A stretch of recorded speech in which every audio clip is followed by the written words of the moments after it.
Assalamualaikum warahmatullahi wabarakatuh. Nama saya Helma Yuni dari Pendidikan Biologi 3. Di sini saya ingin menjelaskan pengertian otot. Otot adalah sebuah jaringan dalam tubuh manusia dan hewan yang berfungsi sebagai alat gerak aktif yang menggerakkan tulang. Otot diklasifikasikan menjadi 3 jenis, yaitu otot lurik, otot polos, dan otot jantung. Otot menyebabkan pergerakan suatu organisme maupun pergerakan dari organ dalam organisme tersebut. Saya akan menjelaskan fungsi dari otot. Fungsi otot terbagi menjadi 3. Yang pertama, otot menghasilkan gerakan pada tulang. Tempat otot tersebut melekat dan bergerak dalam bagian-bagian organ internal tubuh. Yang kedua, penopang tubuh dan mempertahankan postur. Otot menopang rangkah dan mempertahankan tubuh saat berada dalam posisi atau saat duduk. Yang terakhir, produk panas, kontraksi otot secara metabolisme.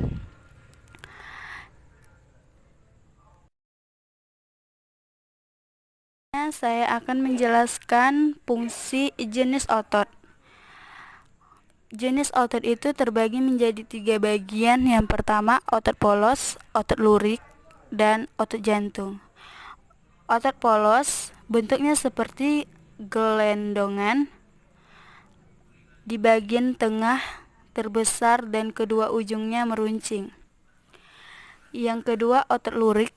Sel-sel otot lurik berbentuk selendrir atau seperti tabung dan berintis banyak. Yang ketiga, otot jantung. Otot jantung merupakan otot istimewa. Bentuknya seperti otot lurik.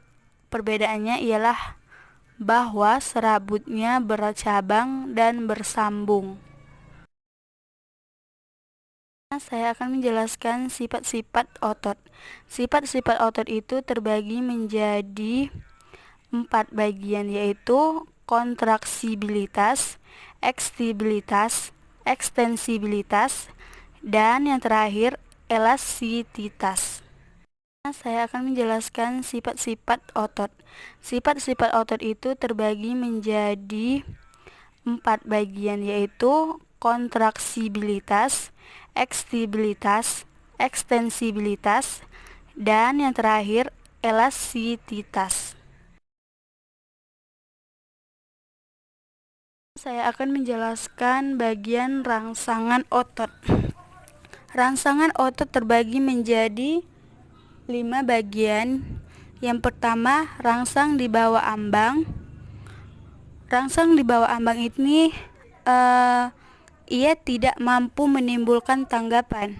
Yang kedua, rangsang ambang merupakan rangsang terkecil yang cepat menimbulkan tanggapan. Yang ketiga, rangsang submaksimal merupakan rangsang yang intensitasnya bervariasi dan sampai rangsang maksimal. Yang keempat itu, rangsang maksimal merupakan rangsang yang dapat menimbulkan tanggapan maksimal. Yang terakhir, rangsang submaksimal merupakan rangsangan yang tidak intensitasnya lebih maksimal tetapi menimbulkan tanggapan yang juga maksimal.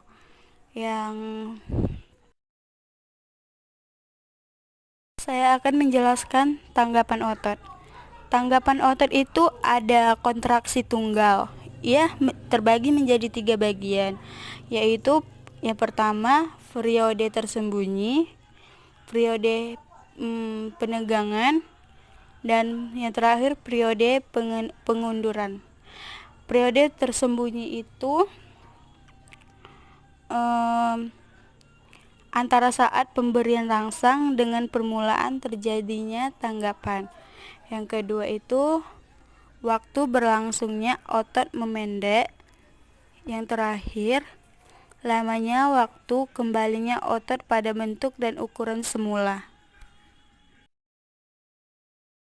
Saya akan menjelaskan yaitu Penegangan otot.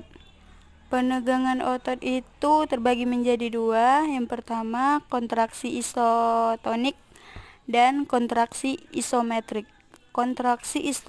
Isotonik adalah penegangan otot yang menyebabkan otot mengalami pemendekan. Yang kedua, kontraksi isometrik adalah timbulnya penegangan otot tanpa mengalami pemendekan.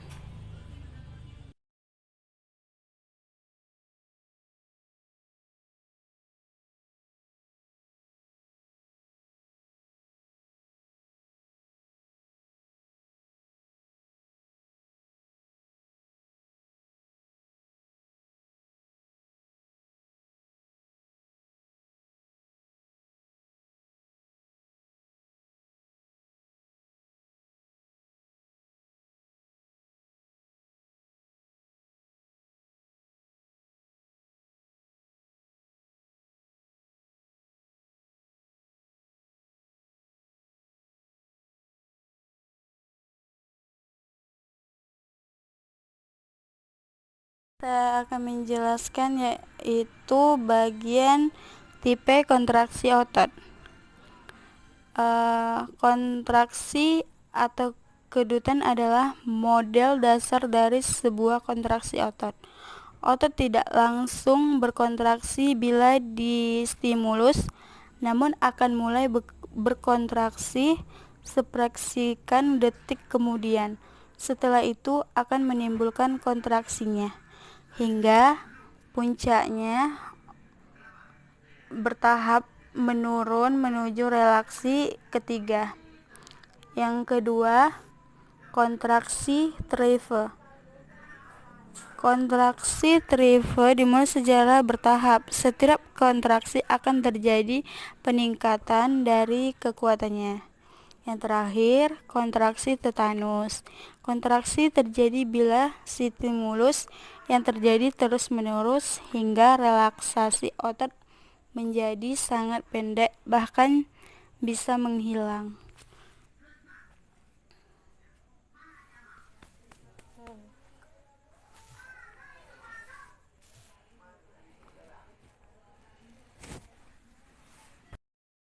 Baik, terima kasih. Mungkin hanya itu saja yang bisa saya sampaikan. Lebih dan kurang saya mohon maaf. Wabillahi taufiq hidayah. Wassalamualaikum warahmatullahi